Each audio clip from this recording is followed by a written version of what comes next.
यंदा लालबागचा राजा 33 तास उलटून गेले तरी काही विसर्जित होत नव्हता. याचं कारण बाप्पा रुसला असेल का?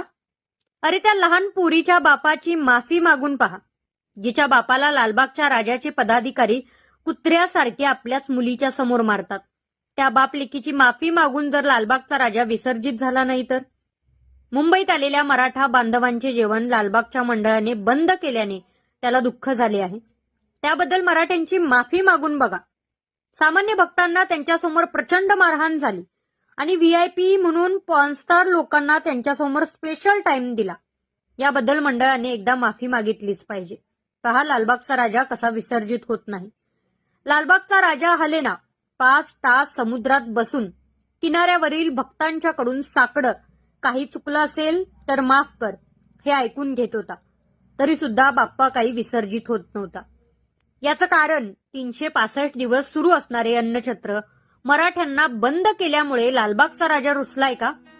दरवर्षी 10-11 विसर्जित होणारा बाप्पा यावर्षी दुपारचा 1 वाजला तरी अत्याधुनिक पटीवर काही चढत नाही. खरं तर लालबागचा राजा हा कोळी बांधवांचा, गोरगरिबांचा होता.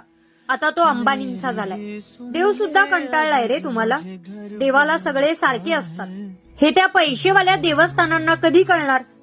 सर्वसामान्य भाविकांना 5 तास लाईनमध्ये थांबल्यानंतर 5 सेकंद दर्शन देतात. लालबाग मंडळ कार्यकर्ते, मग आज बाप्पाने मंडळ कार्यकर्त्यांना दाखवलं कसं होतात हाल.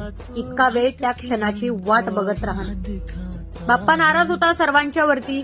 बराच वेळ विसर्जित होत नव्हता. त्या लालबागच्या मंडळाच्या प्रत्येक कार्यकर्त्याच्या प्रत्येक कर्माची फळं जाता जाता बाप्पा देऊन गेला. प्रत्येकाला वाटलं बाप्पा आमच्यावरती नाराज आहे.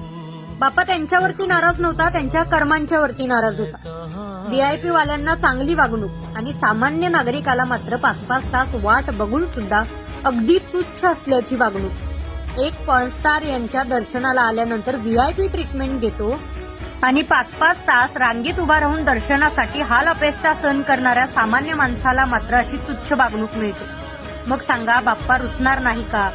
ही शिकवण आहे कोळी बांधवांच्या झालेल्या अपमानासाठी आणि मराठ्यांच्या झालेल्या अपमानासाठी.